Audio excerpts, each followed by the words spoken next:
ప్రియమైన దేవుని పిల్లలారా, విశ్వాసులారా, మరి ఈరోజు ఒక అద్భుతమైన సందేశాన్ని నేను కాదు, దేవుడు మీ ముందుకు తీసుకువచ్చాడు అని నాకు ఒక గొప్ప నమ్మకంతో మీకైతే నేను చెప్పడం జరుగుతుంది. మరి ఇది ఎంతవరకు మీరు యాక్సెప్ట్ చేస్తారనేది మీరే పరిశీలించుకోవాలి.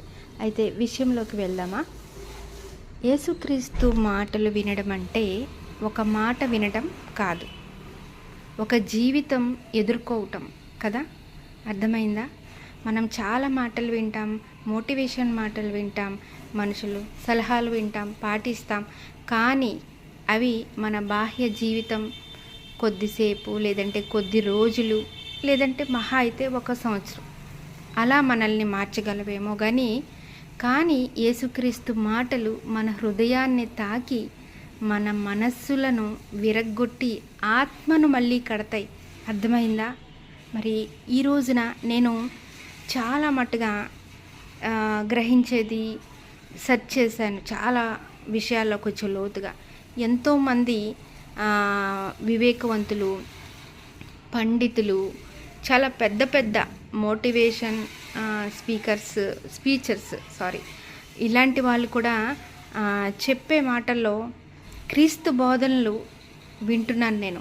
క్రీస్తు బోధనలను వాళ్ళు యాడ్ చేసుకుంటున్నారు. ఎప్పుడైతే క్రీస్తు బోధనలు వాళ్ళు చెప్పే ప్రవచనాల్లో కానీ, మాటల్లో కానీ, మోటివేషన్ మాటల్లో కానీ ఉంటున్నాయో అప్పుడు ఆ వర్డ్కి ఒక సంపూర్ణత వస్తుంది. ఇది నేను గమనించాను, ఇది నేను అబ్జర్వ్ చేశాను కాబట్టి మీ ముందుకి తీసుకురావడం జరిగింది. అయితే మరి యేసుక్రీస్తు ఏమంటున్నారంటే, నిజం మీకు విముక్తి చేస్తుంది అని. అంటే మన మనసులో ఇక్కడే ఒక ప్రశ్న మొదలవుతుంది కదా, నేను నిజంగా స్వేచ్ఛలో ఉన్నానా, లేక పాపం, ఒక బాధ, ఒక భయం నన్ను బంధించాయా అని మనకు ఒక ఆలోచన వస్తుంది కదా. మరి యేసైతే ఏమన్నారు? ప్రభువు, నేనే మార్గము, సత్యము, జీవము. అది వింటే మనం ఎలా ఆలోచిస్తాము? నేను నడుస్తున్న దారి నిజంగా జీవానికి వెళ్తుందా, లేక నాశనానికి వెళ్తుందా అనే ఒక ఆలోచన అయితే మనలో మొదలవుతుందా, మొదలవదా కదా. మరి యేసుక్రీస్తు ఏమన్నారు? నీ శత్రువులను ప్రేమించమన్నారు. ఇది చాలా పెద్ద విషయం, చాలా కఠినమైన విషయం, చాలా గొప్ప విషయం. ఇది సాధారణ మాట అయితే కాదు కదా, మన హృదయాన్ని కదిలించే మాట. మరి నన్ను బాధ పెట్టిన వారిని నేను ప్రేమించగలనా అని మన మనసులో ఒక పోరాటం మొదలవుతుంది కదా. ఇక్కడే ఉంది మరి యేసు మాటలకు ఉండే పవర్, యేసుక్రీస్తు మాటలకి ఉండే పవర్.